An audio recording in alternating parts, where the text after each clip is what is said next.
Good morning, New Hope. Pastor Christy here. I'm still talking about Joseph, and we're moving on to the next part of his life. We talked about how he was unjustly sold into slavery, and he did it. He maintained a good attitude. He rose in the ranks of the slaves. And honestly, do you think he got promoted if he had been mumbling and cursing his slave masters the whole time? I don't think he did. I think he went and worked his hardest wherever he was put, whether it was cleaning the floors or managing other servants.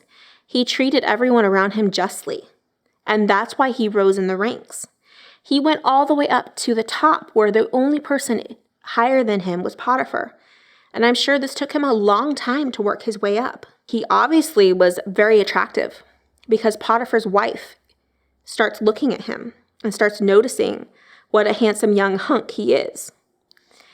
And she starts to decide that she wants to be in an illicit relationship with him, the kind of relationship she shouldn't have had. I don't know if this was a common thing during that time, but Potiphar apparently wasn't paying close attention. Maybe Joseph could have gotten away with it. I mean, he's a young man. Don't you think that probably was tempting for him? Of course, she could have looked like a hippopotamus, but still, he could have curried favor and maybe saved some money and bought his freedom. He doesn't even stop and think about it. Interestingly enough, he doesn't sit and argue with her for a long time either. As a young man, he puts his shoes on and starts running, so to speak. He was in the house, so he probably wasn't wearing shoes. Again, we see Joseph's coat come up. Here, Potiphar's wife is pestering him day after day after day, and he starts to avoid her. He tells her point blank, "I'm not going to do it. I have too much respect for my master and too much respect for you to do this." He flat out tells her no. So she sets him up. She sets a time where no one else is in the house, and she thinks that she'll be able to convince him then. It doesn't work, though. She grabs a hold of his coat, and he is so desperate to leave that he actually lets go of his coat, somehow gets out of it, and runs. And she thinks her desire for him turns to a bitter hatred. And she decides that she's going to maliciously accuse him of what she has just tried to do. And so she starts screaming and crying. She has the servants come around her, and she is claiming that she was attacked, when really she was the attacker, right? It's a horrible situation, and you would think that all of the time, the faithful service of Joseph would have spoken for him, that he would be the fact that he had been trusted over everything Potiphar had.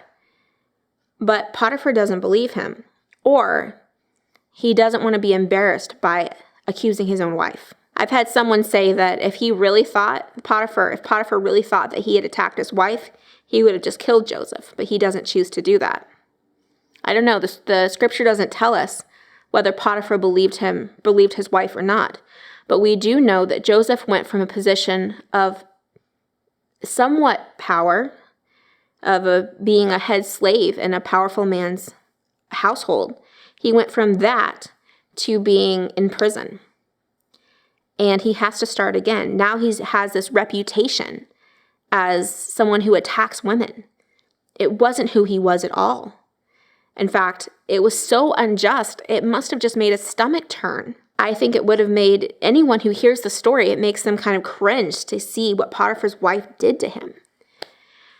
But here, we see him again starting at the bottom. And again, he is faithful in every little thing he's given. He takes care of and gives dignity to the prisoners around him. He's not put in just any prison. He's put in the prison where all of Pharaoh's prisoners are put, the people from court who displease him in some way. This is significant later. But he works his way up again, and we don't know how many years. We know that Joseph was about 17 when he was sold into slavery. That's our estimate. We know that it took about 13 years for the slavery and the prison time to go through. So he's grown up a lot in this time. But he's spending now a long period of time in prison. You would think that there could be nothing worse than slavery, but being in prison as a slave probably was worse. At this point, he probably thinks there's no deeper place that he can sink to. But God is taking all of these things and he's using them. He's building them up for Joseph. If Joseph had any sense of entitlement in him, God is slowly grinding it off of him. Now, you could say that God didn't put him in this position, that Potiphar's wife did. I don't think that God blessed the lies that were told against him, but God did allow the circumstances. Again, you have someone who is their own failure and morality, their own lies are encroaching on Joseph's boundaries and putting him in these awkward, difficult positions. And Joseph says it later, what you meant for evil, you didn't have good plans towards me, but what you meant for evil, God used for good. And that is pretty much a summary of how he worked his way through this. So here he is working his way through prison, and he shows an act of kindness to prisoners, the baker and the cupbearer of the king. And they had had horrible dreams, and they were troubled because they knew that the dreams held significance, and they didn't know what they meant.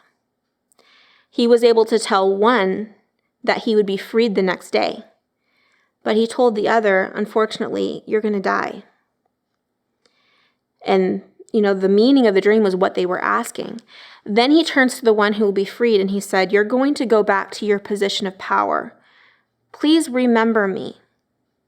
Tell Pharaoh that I have been unjustly accused, that I don't deserve to be in this prison. And of all of the ungrateful things, the cupbearer completely forgets about him for years.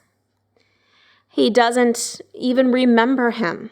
He doesn't talk about him until the perfect time when Pharaoh has a similar situation.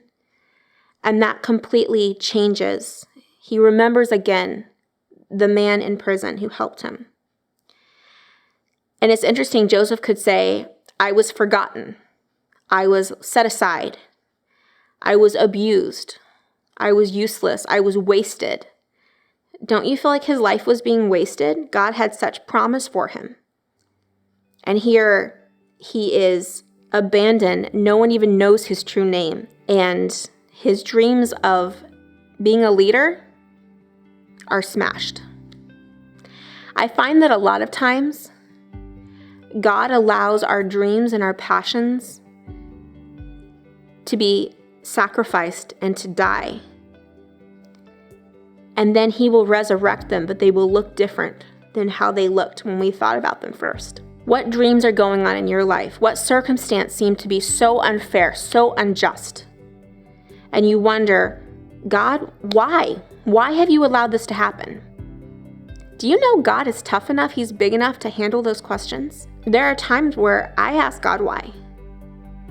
And as long as you ask it in a way that's respectful, you're not being belligerent, I think that there's a time and a place for that. As you're working through it, God might not show you why easily or quickly. Maybe you won't find out even in this world. But God does take the evil that's used against us, and he does use it for good, even if he's not implementing the evil himself, certainly. But he will take it and he will bring good for it, and we're going to talk about that next time.